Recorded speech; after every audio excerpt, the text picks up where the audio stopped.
what I want to be able to do is, as you see on the screen, is have you think a little bit differently than maybe what you've been using before in terms of cybersecurity. I've been a proponent of simple, keeping it simple, keeping it effective. And I get that question a lot, how can we get a simple, effective program that runs at the enterprise level? So here you just have the different definitions, can we actually make it simple? No difficulty. And can we actually make it successful in producing a desired effect? Well, the key is, do we know what we're trying to produce? And in this world of cyber and resilience, when things happen, can we get back up onto our feet quicker if we have the right infrastructure in place? So when you take a look at the lower left-hand side, there's only two things that I want you to remember today. Be bad and CIA is for sale. If you can remember these two things as we go through them, you will have a very good, simple understanding of a holistic framework of how to talk cybersecurity, cyber resilience at board of directors level, all the way down to the end user, including the technical guys and the security guys. So without further ado, let's go ahead and get into what it is that Be Bad and CIA for Sale does for us. A quick introduction just to me, and one of the things I'm only going to highlight is I'm also a hypnotherapist. And one of the things that I learned in many, many years of developing is people. When you want to be able to put a program in place, you have to be able to talk at the board of directors level, all the way down to the technical. Now, of course, I have the technical skills, being electrical engineering, physics, software engineering with masters.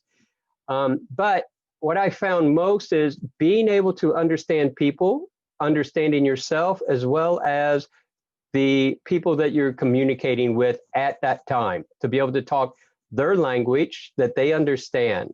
Okay? And this is what you're going to see in part of this presentation, is how to do this. Okay, the technique number one, what I call Be Bad.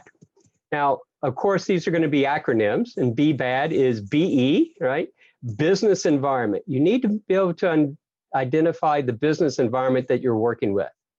Okay, and then the bad, think black, ask, and then be able to deliver on what it is that you are being asked to from the different people. Now, this is somewhat of a complex side. On the right-hand side, it's from McKinsey. It's a very good holistic model of how do you take a central focus of data and then building this up around the people, the infrastructure, the applications that you have, what assets, and then going up the concentric circles, controls, processes, the organization, and governance, okay? And this is sort of what we really want to be able to identify holistically. Where are you talking within these different circles and to whom? And then on the left-hand side, the to whom is really the key players or stakeholders that are going to be part of the business environment. We don't just really work on IT infrastructures per se. It goes from the board of directors through all the C level, the CIO, the COO, the risk officer, so CRO, business managers, IT auditors, external, so many different people. But they don't always think the same things. They don't always want to ask the same questions. They don't always have the same objectives in terms of what they think is cyber resilience, cyber risk, cyber security, whatever term you're going to be using. It may mean something totally different to each one of these people. Okay, so this is one of the things we want to be able to do is first have a holistic view and know the holistic stakeholders that you're really going to be working with. Oh, let me go back 1 second. Okay, so part of the BE, business environment, knowing it, and then the next one is the bad, the black, think black. And this is where we really want to identify how do we think? And there's two modes of thought. most of us know about black hat, what a black hat is in terms of the typical hackers and the way that they think. But on the right-hand side, there's also a business black hat. And this is from De Bono, a very, very well-known management consultant, who said, if you can think laterally, and he used the concept of 6 thinking hats with different colors. Black also is all about risk scenarios. You know, what are some of the risks? What could go wrong in a business proposal and opportunity? And then on the left-hand side, the black is really about the black hat is, are they really going to be able to come up with scenarios that can bypass? So it's about being cautious, but it's also from a hacker perspective, how did they bypass something? And the term hacker is really how to make something do something that it was unintended.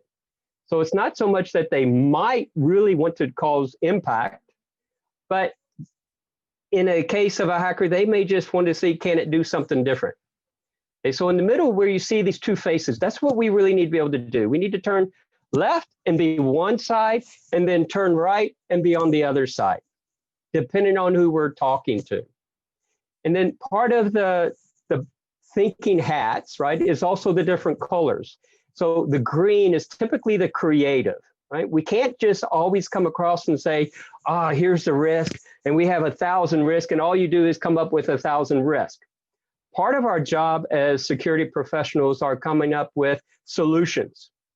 Okay, so on the right-hand side where you have the De Bono, it's all about coming up with creative options, brainstorming, being lateral and saying, yes, we know about these 10 risks, but here's 35 different options that we can come up with.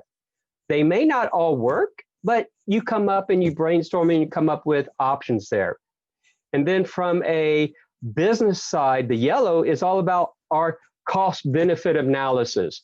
Yes, we could do that, but it's going to cost $2 million to protect something that has an annual loss expectancy of only 100,000. Not really what we're going to be doing, but this is a language of the business guys. This is the language that they understand. You've identified the risks, you've come up with options, you try to select the ones that are really a benefit to us. And then shifting back over to the hacker side, they use the same process. They know that they have a goal of how to bypass something.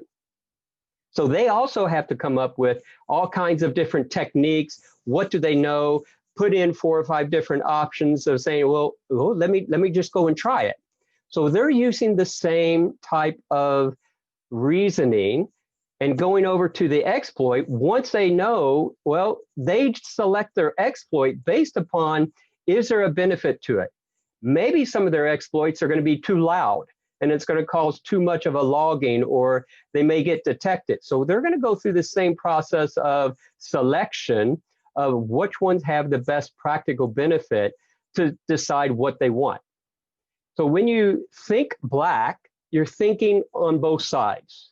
It's not bad because you always have the green and the yellow of creating options and then coming up with some kind of practical analysis that this is good for us, it's cost effective, it's going to be beneficial to us, versus just having business say, well, we have all the risk and we don't know what to do about it. So it's really think black is the initial step, but it's really going into the green and yellow to think through the black a little bit more. Okay. So a little bit more just on the 6 lateral hats, because this is where business, you can buy into it. A lot of times when I talk to senior management, they don't want to hear about black hat. They think that's too bad, that they think that hackers, it's too beyond, no one will ever penetrate our systems because we have it. So learning how to think through the lateral hats and learning the process of De Bono a little bit is really sort of key to just shifting your focus. So a blue hat is just about the processes, right? Making sure that there's a process in place that you're going to systematically go through the different hats. And when I facilitate meetings, a lot of times you will find people get very emotional.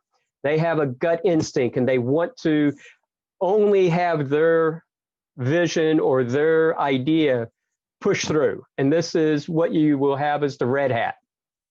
or they get upset that somebody yells at them or tells them that they're wrong. So part of the de bono process is to facilitate meetings using these hats. And it's really as simple as saying, everybody, for right now, everybody put on a red hat. And you go around the table and you say, how do you feel about that? And you take everybody's feelings and they get it out. And then you can say, okay, good. Everybody has their feelings out there. Now, everybody put on a white hat. Now let's consider, what are the actual facts? Very neutral, very objective, but you're now facilitating a dialogue in a systematic way. And you can say, well, that's good. You feel that way. Here's the facts. And then you can go into the black hat and say, well, given this scenario that we're doing, and maybe it's how do we set up cyber resilience, right? And you say, what can go wrong to cyber resilience? What part of the confidentiality or the availability of our infrastructure or our systems could be impacted? What about using AI? You know, we want to go into AI. What are some of the risks and difficulties that we're going to face? Everybody put on the black hat and tell me 3 or 4 things that you think could go wrong. And what we get when we facilitate this way isn't so much that, oh, I don't want to tell anybody. It's like, okay, you're allowing me to put my hat on. You're allowing me to share freely my concerns without getting upset, without the red hat coming in and feeling like talked down to or feeling like you're not going to be listened to. It's just everybody share.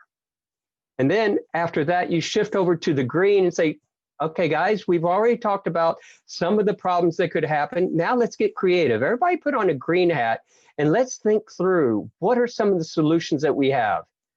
There's not any right or wrong solutions right now, but it's all being creative. And this is where you find solutions that maybe a secretary has a solution because she's the one who's right down there doing it. Or maybe it's the CEO, or maybe it's an external consultant that comes in.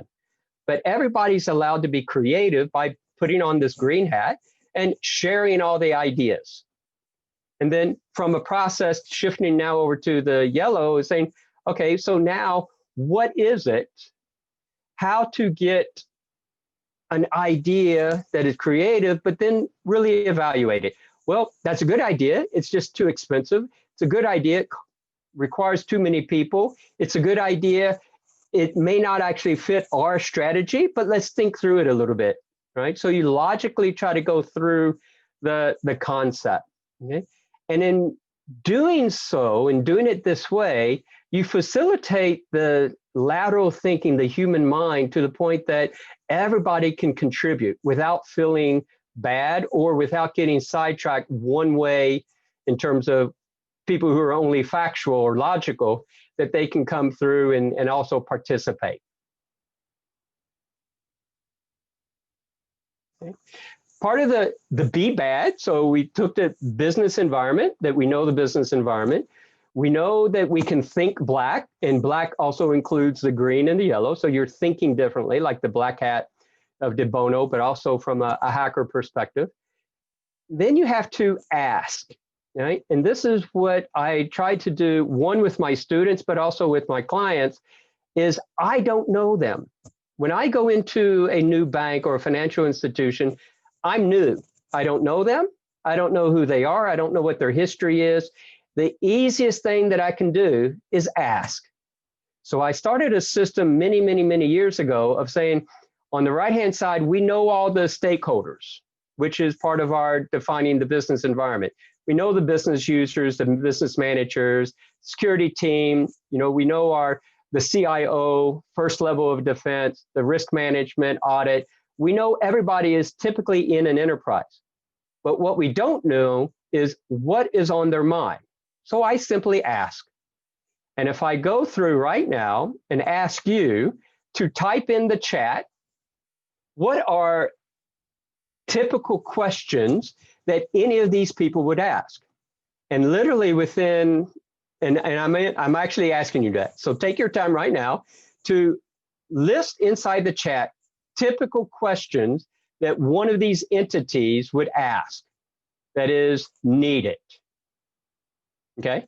And try to say, like, are you secure? Good. But who is asking that? So say, business manager, are you secure? Business manager, do we have the right controls in place? Can I stay operational?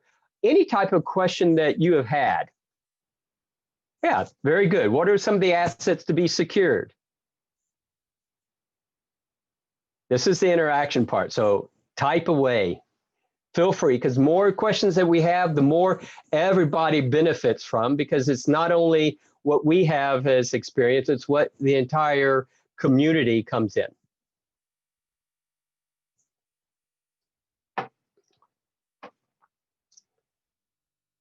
Very good. Audit. Can you demonstrate your controls? Can you evidence that you actually have them in place? That's what I'm going through right now, is an internal audit with our, a major bank to do all the SWIFT controls right now. And not only do we have to show them, but we have to take screenshots with time date stamps. What are your crown jewels? Very important. What is the assets that we have, and what is it that is needed to protect them? Yeah, exactly. At what level? How far in depth do we go? So, and I normally do this as an exercise to get teams together, and they write out, and they're only required to list 3 of the top questions. But once you do this exercise one time, you now have, 1, 2, 3, 4, 5, 6, 7 times 3. It's only 21 questions. But I can tell you from my experience, after you do this about 3 times, these same 21 questions will come up over and over and over for almost every single organization that you work with. So it's putting now, if I wanted to role play and say, I'm the business user, what are the 3 questions that I'm actually going to ask? And you as a security professional need to be able to answer them. Can you deliver answers to my organization? And also the last one that I just saw is, are we compliant to CyberSec standards?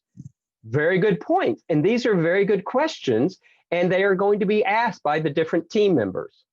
Okay. So I'm going to continue. If you come up with more questions, go ahead and type them in, because we'll see that we'll come back to that. Now, we know that they're going to ask questions. The key now is, well, how do I talk to these different people? When I go and talk to a CEO or a board, do you think that's going to be the same way that I talk to an end user or the IT guy? Or would we be changing our way of interacting with these people so that we can discuss with them in their language? So one of the things that I learned many years ago, and I teach in almost every class, whether or not it's a seminar or not, is that people are different than me. People are different than you. And what you want to be able to do is say, well, if they are different, then how can I best talk to that person? And it can be business to business. It can be a relationship that you're in. It can be your children. Realizing that they have different personalities, they have different ways of interacting. So one of the very common ones is called the DISC, right? So you have the dominant, the influence, the conscientious, and then the steady. And within these 4 squares, you can sort of identify and just ask yourself 2 questions, the 2 different axes. Are they task-oriented, i.e. the D and the C? And the more task-oriented they are, the more you talk to them about, I have a task, I have a process, we're going to get these done. Versus, are they more people-oriented, the I and S, right? Are they really dealing with people? Do they like to go and have a coffee? Do they don't want to talk about tasks and objectives, but they just want to know, how's your family? Because now if you know how they start to listen and interact with people, then you can phrase your terminology and you can gauge your interaction with them that they feel more comfortable. And then the other axis, the action and stability. Are they calm? They don't take a lot of action. They're a little bit slower on making things happen? Or are they really action oriented? They take it, you give me an information, they go and act on it, they make a decision, and they go forward to it. So where would you place these different stakeholders that we just talked about, the business manager, the CIO, the CEO, the board directors, the IT staff?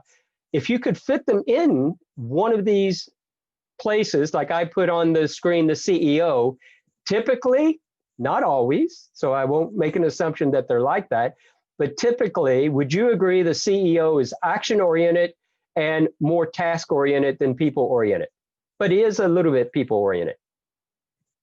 And maybe we can use the participation screen to indicate, if I recall right, the participation can say thumbs up or question, or not question marks, check marks. If you agree, would you agree that the CEO is properly placed at a high action and a little bit more task oriented than people oriented?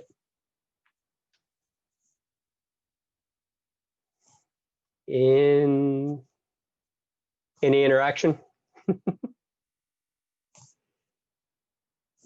Yeah, and one of the chats is open-ended and closed-ended conversation, exactly. Sometimes they don't want to be open-ended, they just want to say, tell me the data and go through. Very important to do that. There's more literature, and I have some reports and everything that I can maybe share out with everybody to understand this a little bit more.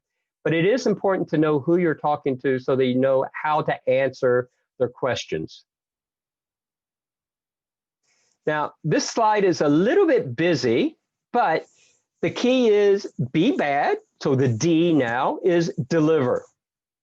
If you've ever been part of security, a lot of criticism is, well, it never delivers anything.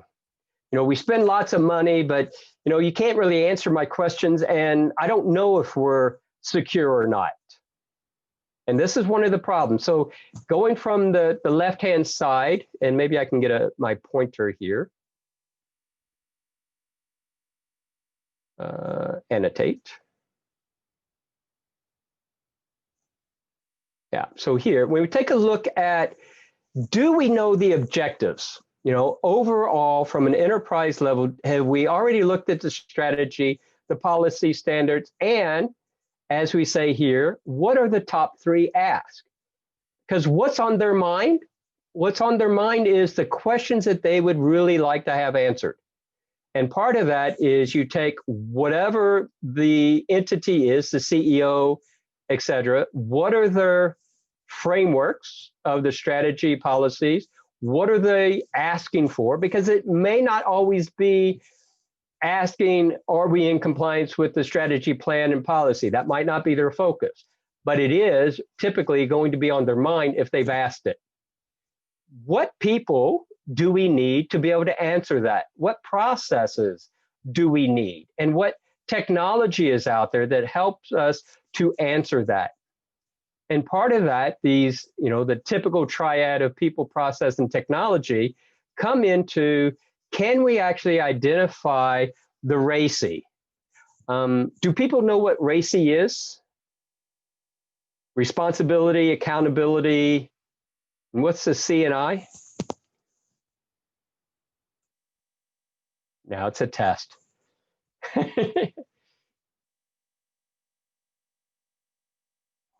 Okay, C, consult it and inform. Right, so this is just a matrix is, well, who do we consult, but we don't really have to expect them to actually take any action. It might be an external consultant. We may consult an end user just to get their feedback as part of good process, especially if you're doing a process that they're expected to participate in. It really makes sense to put them into the consultant role. Even if they're not the high-end consultant, they are to be consulted because they have a stake in it. Okay? And then inform, just keeping people informed. If we're doing a COVID and a cybersecurity rollout, well, we probably want the IT staff to be informed of anything. We don't expect them to do anything about it, but to know that we're putting in a new technology making sure that they understand that maybe 3 years from now, the strategy is going to be that we're going to migrate into something else, so that they can now also integrate that into their own portion of the framework that they're putting together. And then here at the bottom, it's really the input, i.e. the questions that are being asked. Okay, what type of processes can be defined in terms of the PPT, so the people, process, technology? What is going to be the output? And what is the RACI that will be delivered? And if you're taking a look at RACI per se, it's almost always a deliverable. There's an output to the tasks that are listed inside of RACI. The question is really, if you do all of this, are you answering the questions that have been asked? And this is the sanity check. Instead of just coming up with our own process from a cybersecurity perspective, we've gone directly from up here in the upper left all the way down through a very simple RACI to, yes, we're producing output that will answer their questions. So a lot of times, like if I go back to some of the questions, you know, are we secure? Well, if that's a question, then hopefully the output of the RACI would be, yes, here's a report that shows we are at this status of maturity or this status of secure. It's up to us to now sort of define how do we get that process defined and produce that report, but we know what the output of that should be because we've linked it to what's on their mind and the question. So this is very simple. Be bad. Identify the business environment. Think black. So both the black hat side, so you know the technical issues and vulnerability type exposure that we have, but also the de bono thinking hats that allows us to communicate with people in a very effective lateral thinking way by just having them come on, be in a meeting, and then put on the different hats as you facilitate going around using the blue hat. Ask. We don't know. I mean, one thing that I learned is that I don't know anything. When I go into an organization, I can read the annual report. I typically know more than a lot of the managers there, but that's just for my knowledge to go to the next step of asking them, well, given this strategy, what is on your mind? What's of top concern to you? And then again, 7 different stakeholders, 3 questions. You're only looking at about 21 questions. But if you can answer these 21 questions, you will be so much higher on the top 1% of a good security professional because you already know what they're going to ask. And when you go into a new organization, you ask, maybe that organization is going to have slightly different 21 questions or maybe totally different 21 questions. But you're still limiting yourself to answering the top concerns that are on them or on their mind, and that really, really helps. And then deliver. Now, just knowing the questions isn't really enough. You have to deliver. And the key is really looking at the RACI, doing a plan, do, check, act, process in place that you're always answering their questions. And I came also from the military where we would change commands every 2 years. You know, not so much on the corporate world that we have such a high turnover, but every 2 years, we would have to do the same process because senior management comes in, they change, they have different questions. So we would go in there and revise the questions, revise the policies or process so that we're answering their questions. So just remember, be bad. Easy enough. Not in a bad sense, but be bad as you're putting the processes in place. Now, here's something that may be a little bit complex, but it's one of the easiest ways that I've found to simplify. And one of the questions when we were asking is, what is your crown jewels? Most of us have played Monopoly. Most of us know that Monopoly starts with lower value assets and goes around the board up into the blue where you have the 2 most expensive, what we would consider the crown jewels. So try to imagine the business environment as a game, and a game where you have multiple assets that have to be defined. You have risk and incidents, and you have governance and controls. Very similar to what we do with Monopoly. The difference is now we're going to take a look at, from a information assurance perspective, a security manager perspective, what are the assets? And when I do this in a class or just as brainstorming, people can tell me the assets that they have because it's on their head. The hard part is, where would you put it relative to the other control, or my fault, the other assets that you have? So what I'd like for you to do is, inside the chat, identify an asset that is in your company right now, or a company that you've worked with, and then give me a color. Give me an asset that you think is important, and then give me a color. So if you think it is really, really the crown jewel, say blue, and then whatever that asset is. Maybe it's the ERP, maybe it's the CRM system, maybe it's a proprietary online system that you have.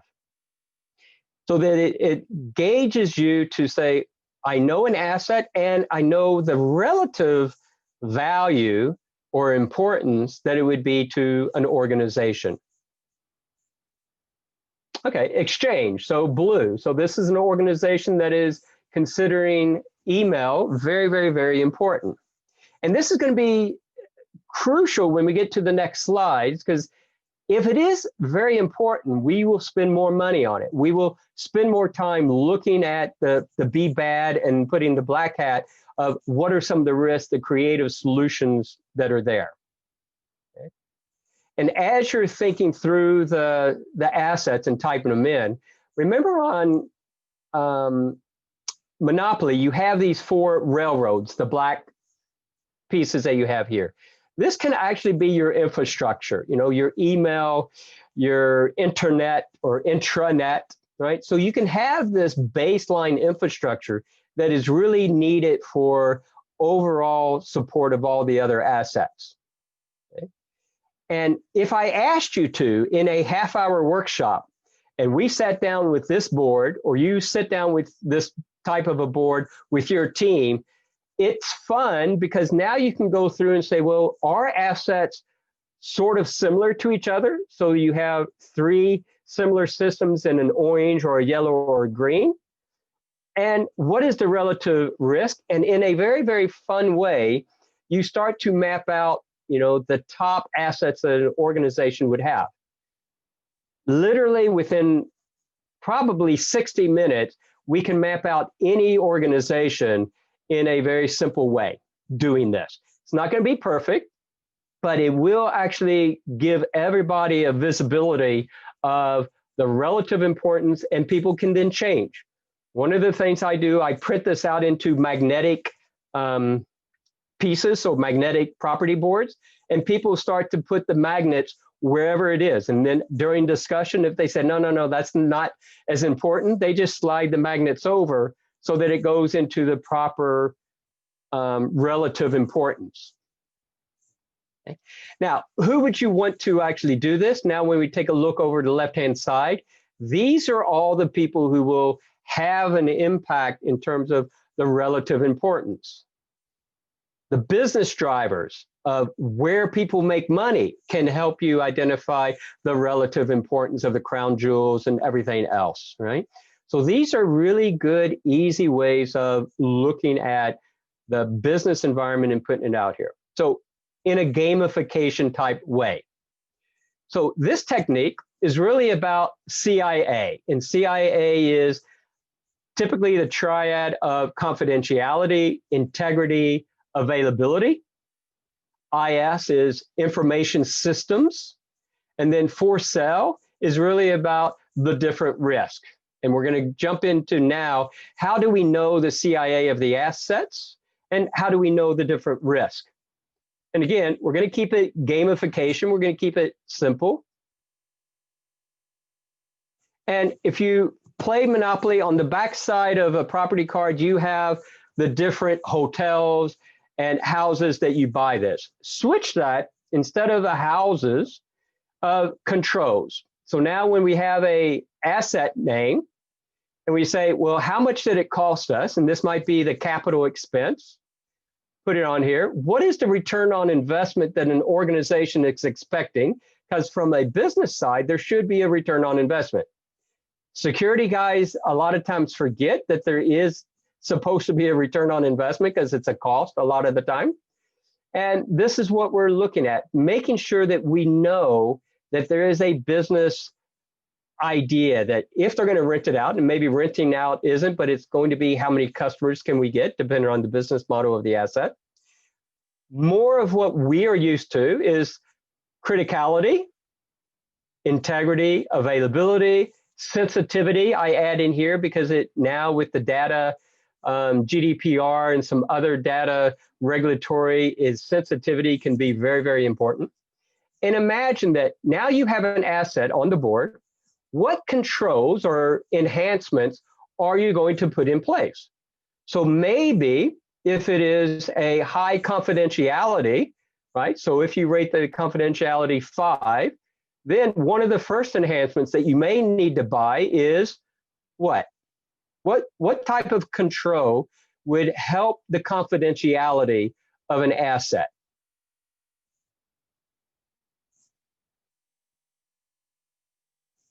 Encryption, okay?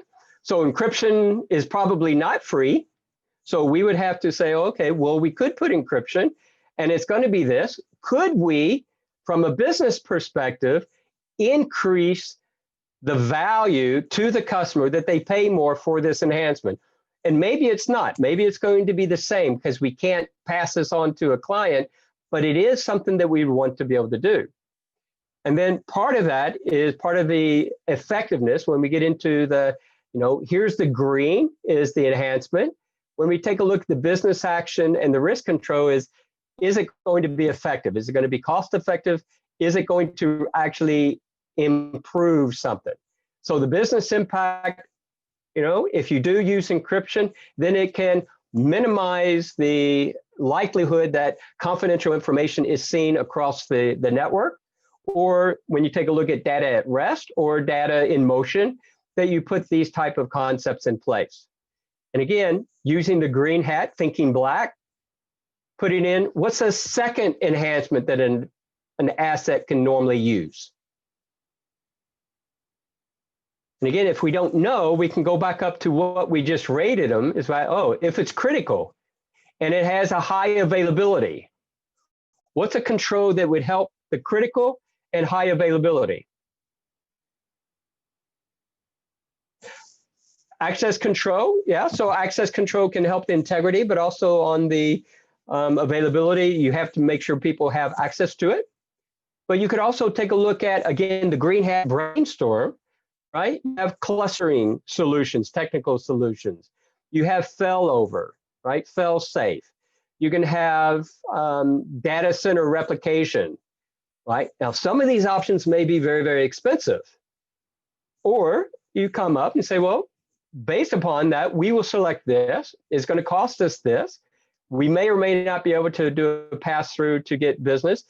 And then here's the impact or the risk control. Again, it's a way of communicating and working through the typical questions that we would have from an asset and brainstorm. So thinking black, thinking through some different options and put it in here. So as part of an exercise, if you take one of the colors, so say the 3 green in your board, and you take all 3 assets and you do this very simple analysis.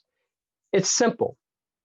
It's straightforward. It takes a little bit of time to get used to brainstorming and put it in, but the more experience you have, the easier these go through.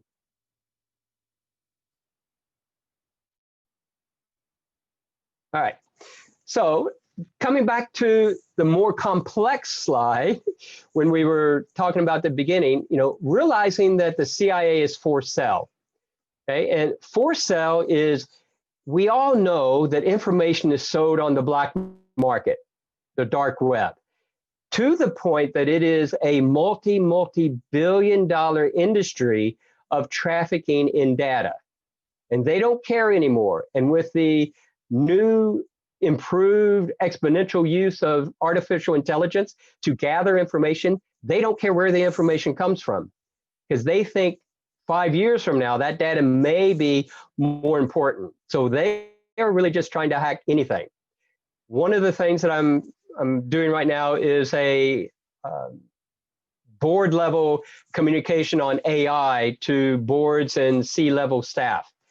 One of the things that came out in our discussion last week was gaming, right? So the game industry, now with COVID, and a lot of people are in games, there are hacker groups who are trying to hack all of the PlayStation, the Xbox, any of the online gaming, because there's so much data there that they know that they can profile people and resell it. So it's no longer just going after banks and other things where they think the data may be there. It can be a hospital with COVID because they know all the records are there. It can be all the vaccination centers that are coming up that may be thrown up very quickly, but then you want to be able to come down and put it into a perspective of, wow, we didn't protect that data because, you know, operation was more important than protecting the data, right? So again, going back to the 3 questions, is it more important to get online and up and running now, or is it more important to come up with a good structure? And this is where that dialogue and talking their language comes in. So when we talk about for-sale, so we know the CIAIS, so confidentiality, integrity, availability of information systems. And now we take a look at what are the risks. And speaking a language in only these 6 terms, is there a financial risk? Is there an operational risk? Is there a reputation risk? Is there a strategic risk? Is there an asset risk? Is there a legal risk? And is there an environmental risk? Now, going back into our ask, different people are going to have different risk on their mind. If I'm a COO, which risk am I probably going to be most concerned about? So if I'm the COO, operational, would I be concerned about any of the legal risk? Or is that pushed off to somebody else? No, probably not. So I may have to answer some of the questions to this guy, because that's on his top 3. Regulatory may, exactly. And then, or regulatory would be the environmental, you know, are they doing things in place? And it may actually be dependent upon the person itself, depending on their upbringing or their experience in different organizations, because they may carry forward a personal bias that they're always concerned about reputation. Well, that's a good point. Who's concerned?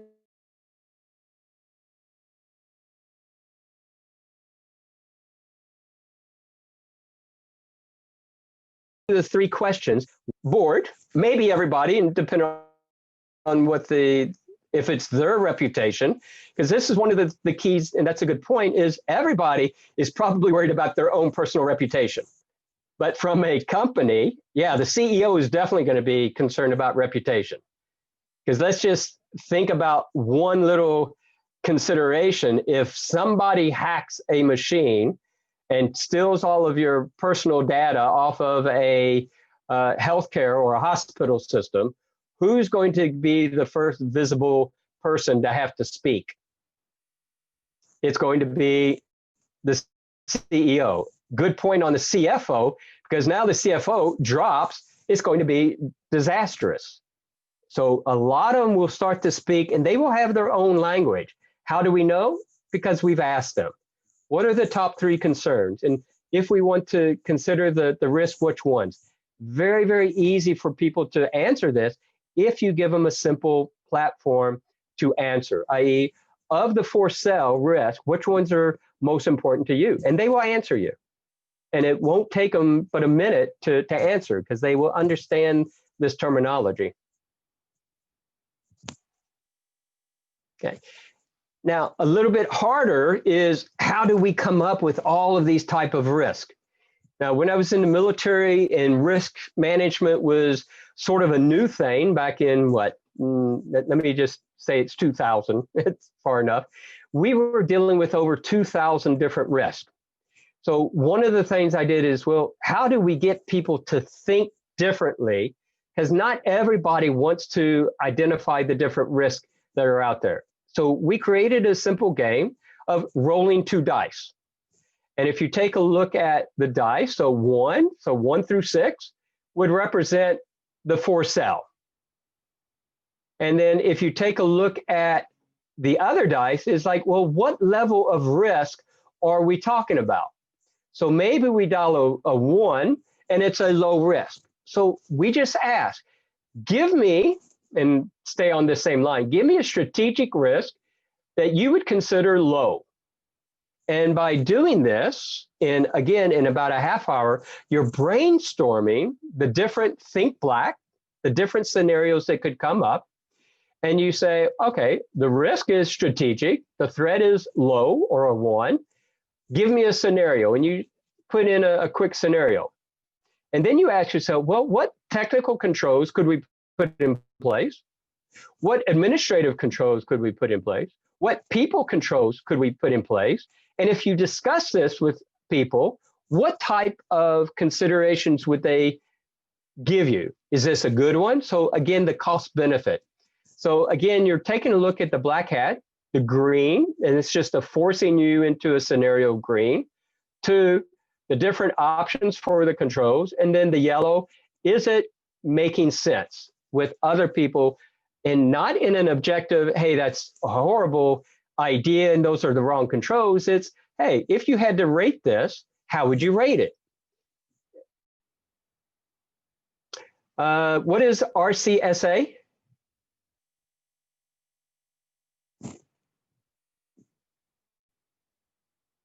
Mahmoud, you mentioned that it's an RCSA.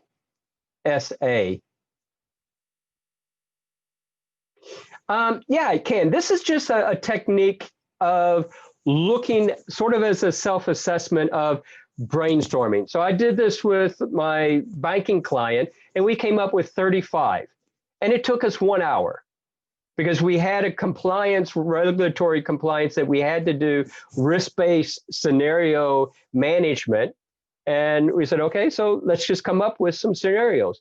And we sat down, we rolled the dice, and literally an hour later, the exercise was done. And it was thorough enough because we had the CISO, we had the IT staff, we had the cybersecurity staff, and we had the business there. Okay? So any type of self-assessment is this thinking through of coming up with the risk, or somebody gives you the risk and you think through the control environment. Okay? Again, not long, and you don't want to overpopulate this and say, oh, well, we have 100 risks. There really aren't that many risk categories that you'd want to do. The more important is what type of controls, and is it peer review that you have the yellow that you actually say, this makes sense. Okay? And this is where typically you would get the risk management and maybe the internal audit involved if you trust your internal audit a little bit, so that they can give their perspective on what they would do, because they would have more of the environmental regulatory type compliance and legal compliance knowledge that maybe we as technical or a business manager wouldn't have. Okay, so if we try to put this all together, it's very simple. Be bad, business environment, and we know that we can map it out just by gaming it, putting it in and understanding, and by reading the strategy and policy so that we know it. And that's easy to do.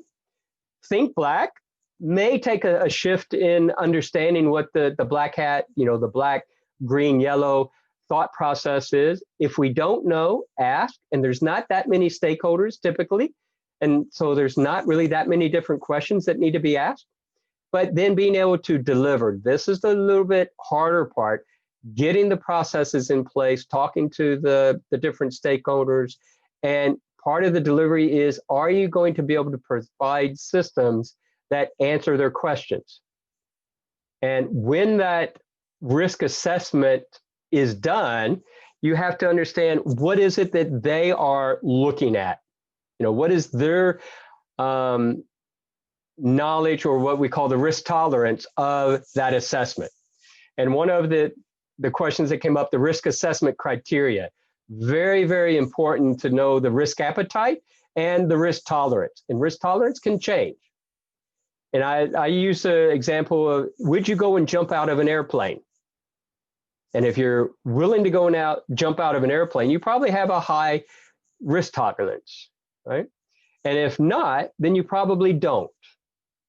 And you're probably going to be a little bit more cautious. But that your cautious, your individual risk tolerance may not be what the company wants. So it's very important to have a very structured diagram. And we use a very simple Excel sheet. And I'll go back to the slide on the asset card that says these are the risks so that you actually have guidance. Okay. And then one of the questions on the residual risk is very important to know, well, how much can you actually produce in terms of the risk? So let me go back to the risk asset card. And over here, right, when you take a look at the return on investment of, do we have the risk? What typically we would put up here is also understanding what is a table of, if the risk is within such and such value, would that be high, medium, or low?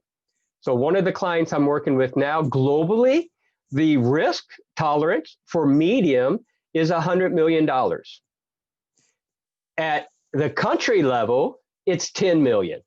So there's a factor of 10 between the global risk tolerance and the country risk tolerance. When I was working with one of the companies in Saudi Arabia, each manager could lose $1 million a month. So their risk tolerance was, to me, very high, but for them, $1 million wasn't that important. So again, it's not about what I know and what I bring into it. It's about asking them. And it's very simple. What is your risk tolerance? What is your risk structure? What is it that you would allow if we can only mitigate it to a certain level? And this is where that discussion would come in here on the business risk or business impact and risk control, is identify. We could only get it down to a certain level, but we would accept this residual risk. When you talk about residual risk, some can be done and it can be accepted. Some of it cannot. So this is where we have to get the risk officer and the internal audit to say, if we accept this risk and we document it, are you okay with that? Because they may not really have it. Okay. So this is really about whether or not it's a score or just an acceptance of residual risk. Is really back into that discussion of what does it mean for that organization.